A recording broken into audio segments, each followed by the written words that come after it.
En Nuncios Online presentamos la columna semanal Bienestar, Estar Bien, con la licenciada María Paula Sotano, con información, análisis y consejos vinculados al correcto cuidado de nuestra salud. La licenciada Paula es profesora y licenciada en Educación Física, también terapeuta nutricional integrativa y se dedica a la investigación, el tratamiento de enfermedades crónicas modernas, la restauración metabólica y estética con herramientas de nutrición con una sólida base científica.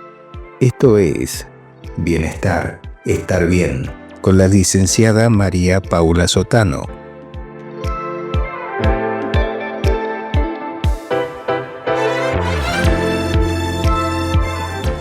Hola, buenas tardes a todos. Una vez más estamos en nuestra columna semanal sobre salud metabólica, salud integral, salud funcional, sobre cómo optimizar nuestra salud en general y cómo revertir procesos metabólicos alterados que al día de hoy causan lo que se denominan enfermedades crónicas metabólicas modernas, que tienen que ver con el estilo de vida moderno, ¿sí? Con esta nueva era que los seres humanos estamos transitando, que tiene muchísimos beneficios y muchísimos otros perjuicios también para la salud. Entonces nosotros vamos a ir hablando de cómo transitar este mundo moderno, cómo llevar a cabo ciertos hábitos que nos van a permitir prevenir estas alteraciones metabólicas, ciertas enfermedades a futuro y también poder revertir procesos metabólicos que ya se hayan despertado. Por ejemplo, ya les di una breve introducción la semana pasada, así que vamos a ir desglosando varios de estos puntos. A mí me gustaría quizás darle otro orden de prioridad sobre qué es más importante a la hora de hábitos a cambiar, o sea, qué es lo que tenemos que modificar para empezar a funcionar bien, para empezar a sentirnos mejor. Hay gran cantidad de síntomas que son comunes al día de hoy, de mucha sintomatología común, entre ellos el sobrepeso, el cansancio, la alteración en el sueño, las alteraciones hormonales, la inflamación, los problemas digestivos, bueno, entre muchas otras cosas que vamos a ir conversando en esta columna.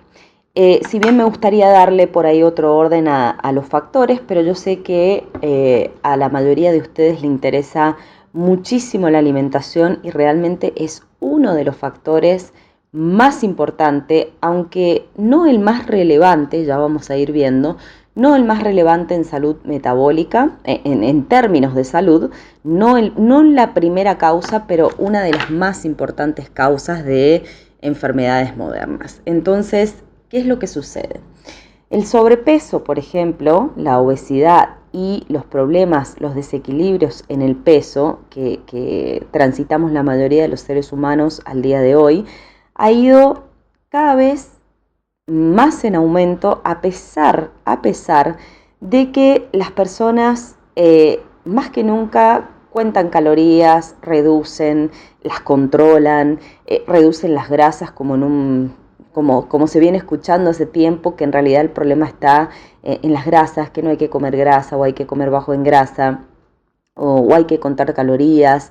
El número de gimnasios, de estructuras en las ciudades para realizar ejercicio físico también ha crecido enormemente, pero aún así los problemas de sobrepeso y las enfermedades modernas siguen en aumento aún más, ¿no? A pesar de todo esto. Entonces, ¿cómo es posible si en teoría controlando las calorías o haciendo cada vez más actividad física deberíamos poder estar mejor? O eso es lo que venimos conociendo hace tiempo. Pero verdaderamente el metabolismo es mucho más complejo y necesitamos entender que no es una cuestión meramente calórica, no es una cuestión calórica. De hecho, a nuestro cuerpo le importa más la hora en que comemos que la cantidad de lo que comemos, ¿bien? y le importa mucho más la calidad de los alimentos o el tipo de alimentos a consumir que el conteo calórico en sí, ¿no? Eso ya lo vamos a ir conversando, pero vamos a hablar un poquito de la alimentación, porque sé que es un tema primordial que las personas buscan, y mucho más que lo que vamos a hablar después, ¿no? Incluso es mucho más fácil cambiar la alimentación que por ahí hacer ejercicio en personas que no están acostumbradas a hacer ejercicio. Hoy en día las personas tienen en cuenta que el ejercicio es muy fundamental para procesos estéticos y para la salud. Se sabe, es una cuestión que prácticamente no hay que mencionarla porque está implícito que nuestro cuerpo está diseñado para moverse. Ahora, claro, ahí está la diferencia entre lo que es la actividad física y el ejercicio en sí. La actividad física es cualquier movimiento que realicen nuestros músculos y que produzcan un gasto de energía, es decir, nuestro movimiento diario. Y es lo que el ser humano ha perdido. Nosotros en la era moderna somos un ser humano sedentario por nuestros trabajos, por nuestro estilo de vida, por las comodidades, por la movilidad que nosotros tenemos, es decir, nosotros ya incluso con un clic nosotros ya podemos hacer que nos traigan la comida a la casa sin nosotros tener que movernos, ¿no? Y eso puede ser útil en algunas circunstancias, pero realmente hemos perdido esa adaptación evolutiva que nosotros tenemos, que es la búsqueda de nuestros alimentos, ¿no?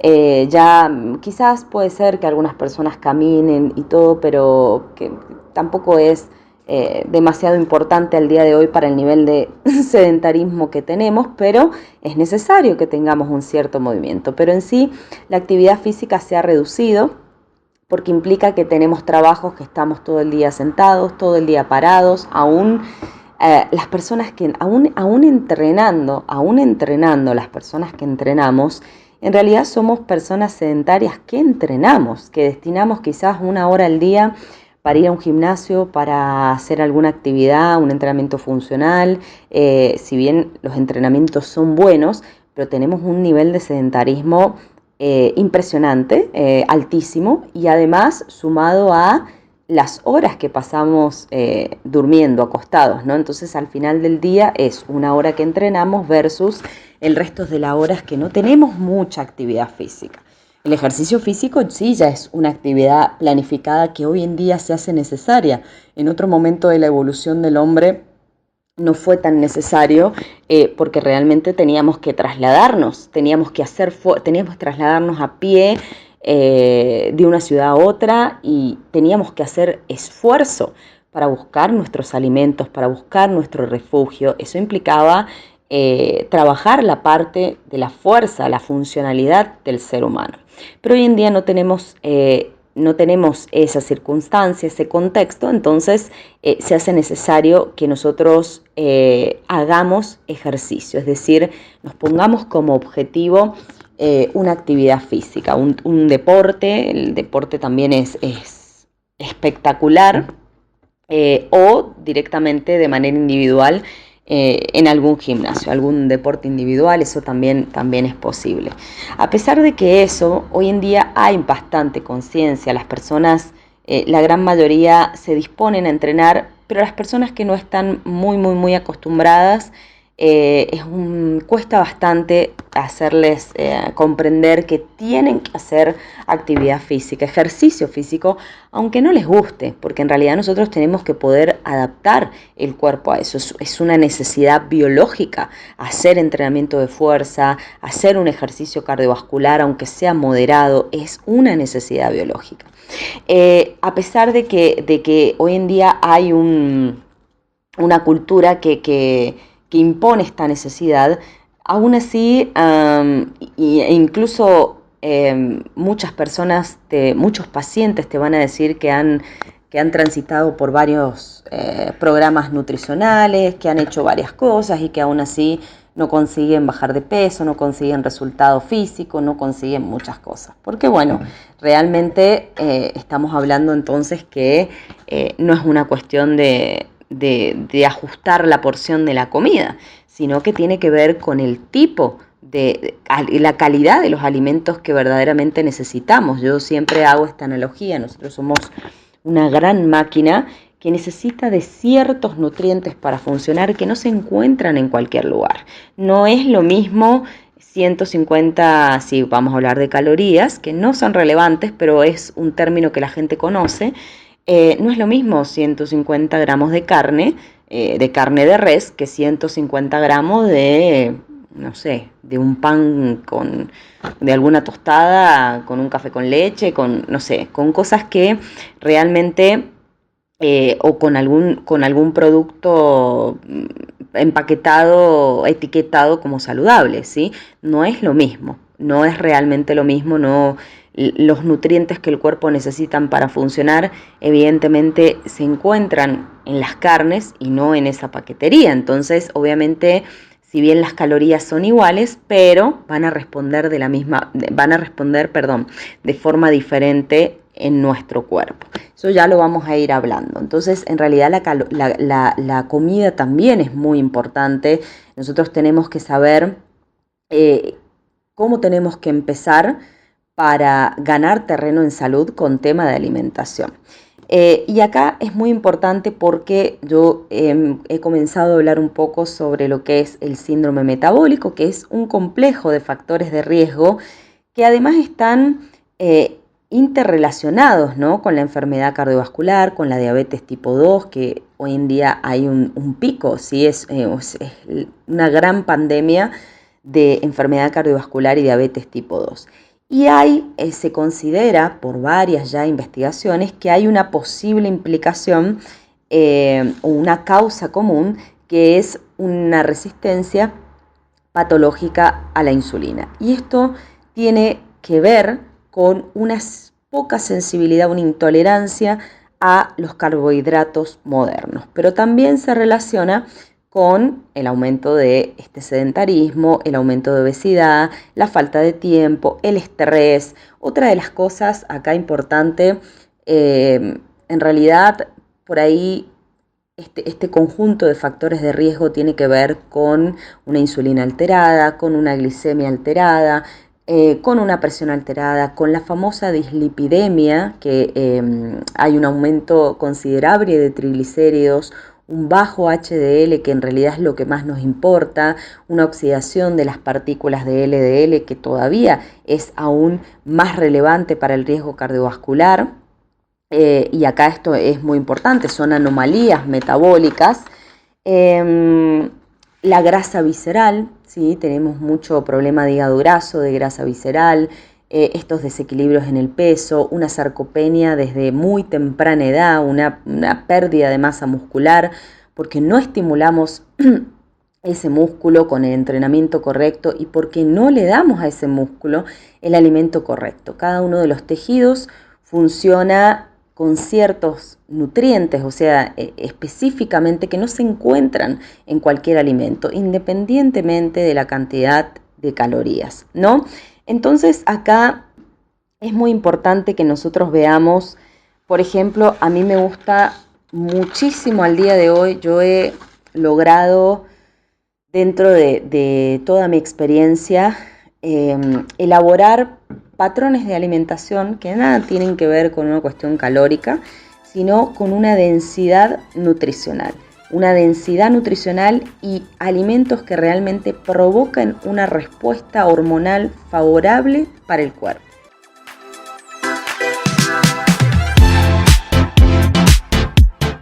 Continuamos en Bienestar, Estar Bien, con la licenciada María Paula Sotano.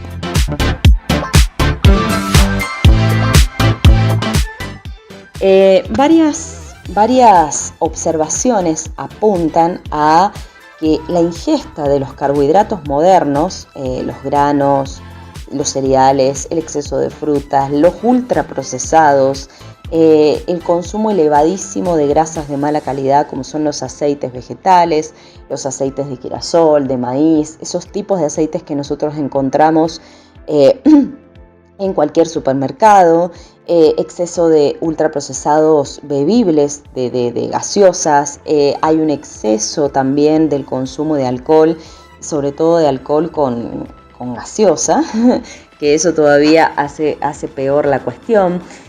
Una ventana de alimentación demasiado extensa, porque realmente los productos que se consumen, y hablo de productos porque no se consumen alimentos de gran calidad, densidad nutricional, sino productos que en términos calóricos quizás o son altos o son bajos, pero son vacíos de nutrientes. Entonces nuestro cuerpo únicamente lo que hacemos es darle glucosa, es darle energía, y es darle exceso de energía, que no es verdaderamente muy eficiente, un metabolismo que funciona únicamente a base de glucosa durante todo el día, que aún tampoco tenemos la actividad física suficiente como para hacer uso de esas calorías, ¿no? Pero bueno, volviendo al tema, estas observaciones apuntan en que esta ingesta de carbohidratos está involucrada en la patogenia de estos factores de riesgo acabamos de mencionar, que si hay 3 o más de esos factores se considera como un síndrome metabólico, sino de todas maneras se alteran algunos de estos factores en la mayoría de las personas, tanto hombres como mujeres. Entonces, ¿qué pasa con esta ingesta elevada de estos carbohidratos que no son útiles además para el cuerpo? Estimulan el exceso de secreción de insulina, promueven el almacenamiento de grasa, inhiben la lipólisis de tejido adiposo, o sea, realmente suprimen, inhiben el uso de grasa como combustible, y acá es muy importante porque la grasa es un combustible que ya vamos a ver muy óptimo para el funcionamiento humano. A mí me gusta llamarlo como una nafta premium para un vehículo, por ejemplo. Esas son las grasas como combustible. Hablando del uso, no vamos a mencionar ahora una pérdida de peso, sino hacer uso de la grasa como combustible. Eso permite que comamos en menos horas de tiempo, por ejemplo, en una ventana más corta de alimentación, que todavía es mucho más favorable para el metabolismo. Ya vamos a hablar de eso, ya vamos a hablar de un ayuno efectivo. Permite que estemos más saciados, más desinflamados, permite que realmente detengamos esa acumulación de grasa tan patológica que transitamos los seres humanos al día de hoy.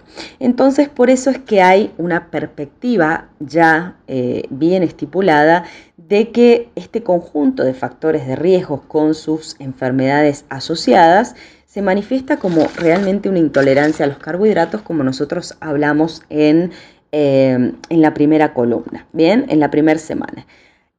Acá voy a mencionar un estudio que me gusta mucho, que es de Bolek del 2008, donde este estudio se denomina en castellano como la restricción de carbohidrato tiene un impacto más favorable sobre los componentes del síndrome metabólico versus una dieta baja en grasa, que es como hemos conocido hasta el momento, como venimos conociendo hasta el momento. De hecho, bastantes profesionales de la salud todavía aún recetan una alimentación muy baja en grasa y baja en calorías para pérdida de peso y para reversión de algunos procesos. Pero miren qué interesante este estudio. Este estudio es una muestra pequeña, pero es un ensayo controlado, es aleatorizado, o sea, tiene rigurosidad científica, es de 12 semanas y se evaluaron 2 tipos de dietas hipocalóricas, o sea, no muy bajas en calorías, pero iguales en calorías, solo que una era una dieta muy baja en carbohidratos y la otra era una dieta muy baja en grasa y bastante más alta en carbohidratos. Eran 40 personas, tanto 20 hombres como 20 mujeres, 40 personas con una dislipidemia aterogénica, con un sobrepeso, con una insulina alterada, con una resistencia a la leptina. La leptina es una hormona que controla el metabolismo energético. Mayormente cuando hay resistencia a la insulina suele haber resistencia a la leptina. Y lo interesante de este estudio es que muestra evidencia favorable de cómo disminuir los carbohidratos y aún cambiar la calidad de los alimentos, porque en este estudio sí evalúan la calidad de las dietas que le dieron a las personas. Bueno, llega a la conclusión de que un médico que trata cualquier marcador de todos estos que hemos mencionado, reduciendo tan solo los hidratos de carbono, tiene el potencial de prevenir incluso la aparición, de revertir muchos de estos marcadores y de prevenir la aparición de otros que quizás no están presentes en este estudio, y yo lo veo realmente muchísimo en consulta. Las personas mejoran con una alimentación baja en carbohidrato y no hipocalórica, o sea, no controlando calorías, mejoran muchísimos parámetros, mejoran la salud en general, la persona energéticamente se siente bien, cognitivamente se siente bien, empieza a dormir mejor. Muchas personas experimentan, se le van dejan de roncar, que acá esto es muy importante, se mejora la apnea del sueño, se mejora la salud gastrointestinal, porque todo la alimentación afecta a todos los sistemas, ¿bien? Entonces, a ver, estas personas se sometieron a estos dos tipos de dieta. Incluso acá algo muy interesante es que las muestras de sangre que se hicieron a las mujeres, se hicieron controlando que no se realizaron en realidad en la fase menstrual, para que no hubiera alguna alteración, porque acá es muy importante tener en cuenta que la mujer tiene alteraciones, diferentes tipos de alteraciones según la fase del ciclo en la que se encuentren. Las mujeres somos un poco más complejas, ya vamos a hablar de eso. Pero fíjense qué interesante, en la dieta baja en carbohidratos, las cantidades de proteínas animales, de carne de res, de pollo, de pescado, de huevo, de cremas, de grasas de origen animal, eran ilimitadas. O sea, realmente la persona podía consumir lo que quería de eso sin un control calórico, y muchas veces hemos escuchado que hay que disminuir la porción de carne, lo cual es un error gravísimo para el metabolismo. Habían quizás más cantidades moderadas ya, de más vegetales bajos en carbohidrato, de algunos lácteos, cantidades moderadas de otras grasas que son saludables, pero tampoco son tan vitales para el cuerpo humano como son los frutos secos, las semillas. Son importantes, son buenas grasas, pero no son las más importantes. Las dietas bajas en grasa, digamos, constituyeron el patrón común de alimentación del ser humano moderno, es decir, los famosos granos integrales, panes, cereales, pastas, frutas, jugos de fruta, verduras, aceites vegetales, lácteos bajas en grasas, carnes magras, ¿no? Es el típico patrón de dieta occidental que nos han impuesto desde hace ya unas décadas, y que al final no hemos logrado mucho con eso. Pero ¿qué se descubrió en este estudio? Que a pesar de las reducciones, a pesar de que eran iguales en calorías, la pérdida de peso en una dieta baja en carbohidratos fue 2 veces mayor que en una dieta baja en grasa. Fue 2 veces mayor. Lo mismo que la masa grasa abdominal, la masa corporal total.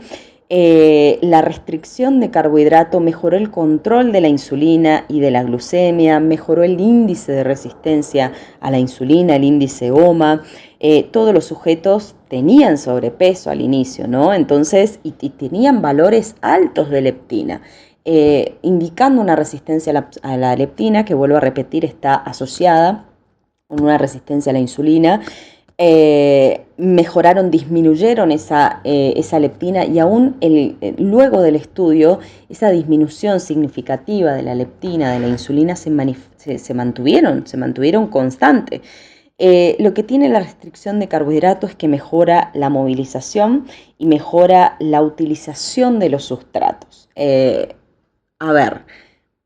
Los tipos de carbohidratos más favorables que nosotros tenemos que consumir, que han acompañado nuestra evolución desde el inicio, realmente son los vegetales y son las frutas de estación, las frutas locales. Ciertamente hoy en día hay una modificación genética de todas las semillas. Por supuesto, la fruta moderna no es la fruta de hace 2000 años, ni mucho antes, pero realmente puede ser un buen carbohidrato, por supuesto, hablando en personas sanas, en personas con algún tipo de intolerancia diagnosticada a los carbohidratos, como es la diabetes tipo 2.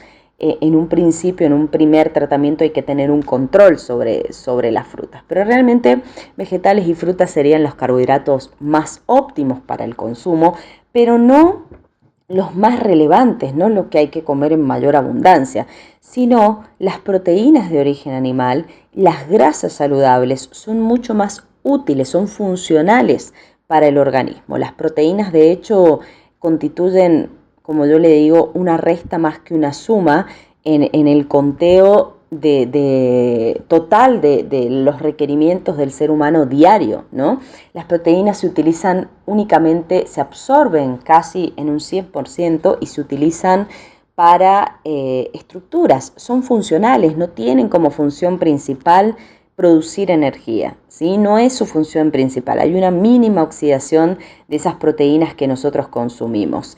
Las proteínas de origen vegetal no es que no sean útiles, pero son de más bajo valor biológico, no realmente tienen una gran cantidad de carbohidratos y al día de hoy producen bastante inflamación según el tipo de persona, según el sistema digestivo, cómo se encuentra en ese momento. Eso ya es para otro tema, pero realmente en la alimentación de origen animal hay una densidad nutricional única y mayor, hablando de todo lo que proviene del origen animal. Esto es muy importante.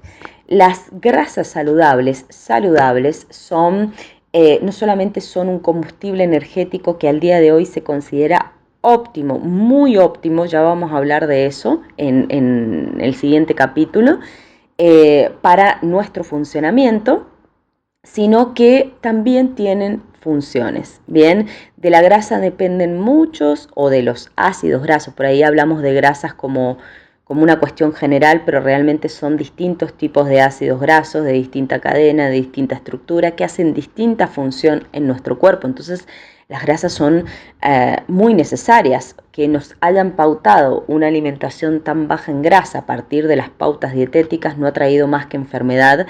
Disminuir las grasas o comer muy bajo en grasas es un error garrafal a nivel metabólico. Es extremadamente malo para nosotros y de hecho no nos ha funcionado hasta el día de hoy. Inclusive la alimentación nuestra óptima tiene que ser densa en nutrientes y realmente tiene que regular muy bien nuestro hambre, nuestro apetito. Tiene que tener una regulación hormonal favorable para nosotros. No es óptimo y no es diseño biológico que nosotros estemos picoteando todo el día, que tengamos hambre a todas horas, que tengamos ansiedad, que tengamos que comer a cada rato.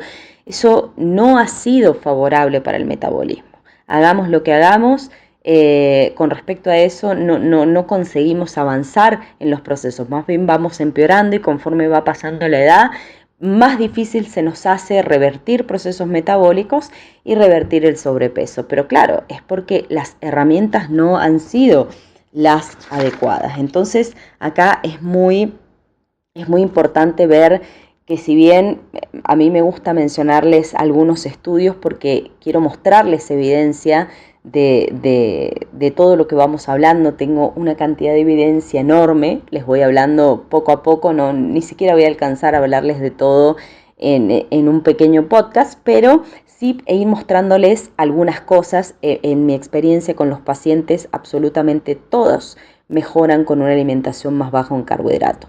Claro que tiene distintos espectros, hay alimentación más del estilo cetogénico, más bajo bien baja en carbohidratos, cetogénico, más carnívoro, y una alimentación más low carb, es decir, un poco más alta en carbohidratos, pero carbohidratos, por lo menos a mí, he encontrado la forma de dar, si se usan los carbohidratos, que sean realmente útiles y también enseñar al paciente en qué tiempo, en qué momento, en qué estación, en qué circunstancia es útil consumir el carbohidrato o no. Y hay mejoría desde la primera semana con los cambios de alimentación. Fuera de esto, siempre menciono lo siguiente. Para ganar terreno en salud, acá, ¿cuál es el paso que hay que dar en primera instancia?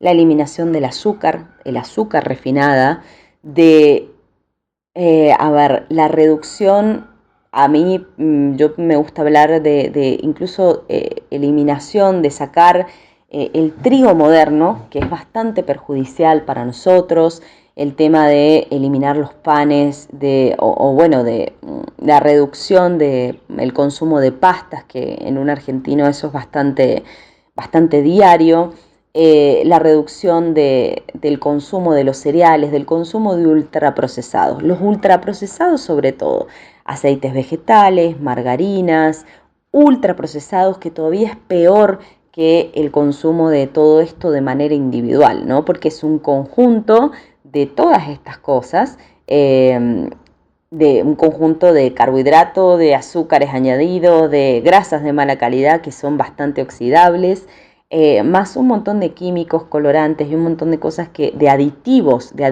industriales que están siendo muy perjudiciales para el metabolismo en general. Entonces, en primera instancia, sacando este tipo de cosas, las personas han comenzado a hacer estos cambios, retirar el aceite y empezar a cocinar con grasa de origen animal, con manteca, con grasa de cerdo, con aceite de oliva, con un buen aceite de oliva extra virgen, de botella oscura, como en un momento de nuestra evolución, como la mayor parte de nuestra evolución, nosotros hemos utilizado esas grasas para la cocción. La cocción en agua, por supuesto, pero sacar esos aceites vegetales que son bastante perjudiciales, cambiar la forma de desayunar, empezar a desayunar de otra manera, porque obviamente el argentino promedio desayuna con harinas, o sea, sacar el consumo de las harinas. Eso, la persona que consume harinas y que deja de consumir harinas,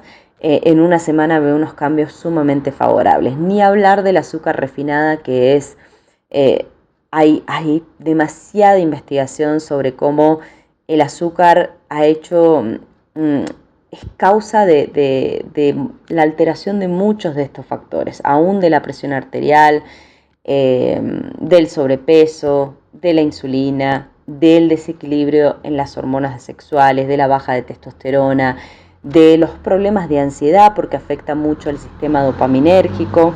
Hay muchísimo para hablar, y obviamente yo estoy tratando de abrirles un poco la cabeza, el panorama, porque acá, si bien podemos hablar de manera general, pero es cierto que cuando viene un paciente nosotros lo bioindividualizamos. Entonces, acá es muy importante que ustedes sepan esta información, que lo tomen como información y que luego hay muchas personas que seguramente ya conocen lo que yo estoy diciendo, porque hoy tenemos vasta cantidad de profesionales que utilizamos la nutrición, la medicina funcional para tratar de revertir los problemas, para buscar la optimización de la salud. Entre ellos hay muchas cosas, muchas herramientas a utilizar. El cambio de la alimentación tiene que ser lo primero, una de las primeras cosas, pero también vamos a hablar del ambiente de luz, vamos a hablar del ejercicio y demás. Pero ciertamente en consulta es donde evaluamos el caso de cada persona. Si bien hay una prescripción general, que es la eliminación de ultraprocesados, dejar el consumo de ultraprocesados, yo entiendo que puede haber ese consumo en alguna eventualidad, porque estamos bajo un contexto moderno, pero realmente no tiene que ser nuestra base.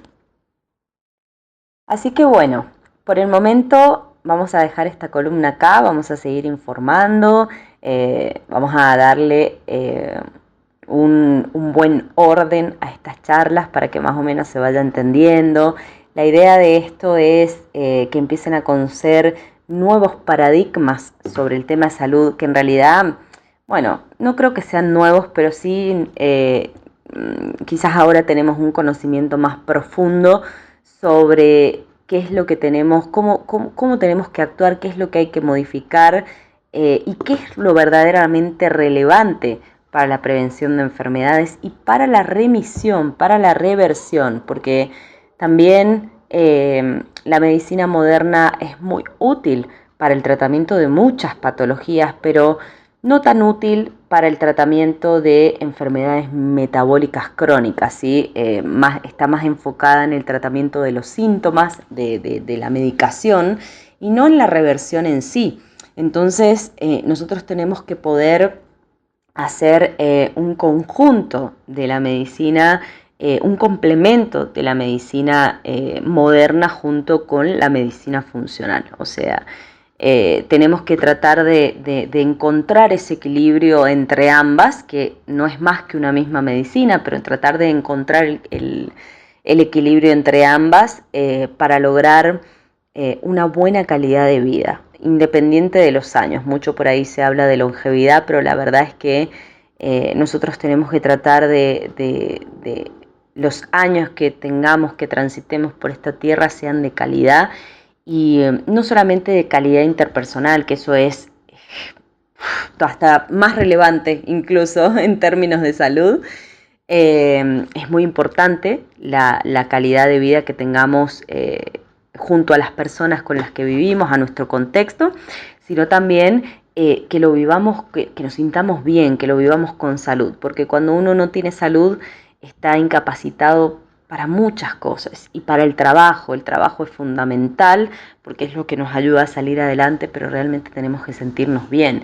Para criar a nuestros hijos tenemos que sentirnos bien, para juntarnos con amigos, para hacer las actividades diarias, para hacer algún deporte, para limpiar la casa, para estudiar, para muchos de los proyectos y sueños que tenemos por cumplir, necesitamos sentirnos bien, si no, eso se hace difícil. Así que bueno, los dejo entonces con esta información, nos vemos la próxima.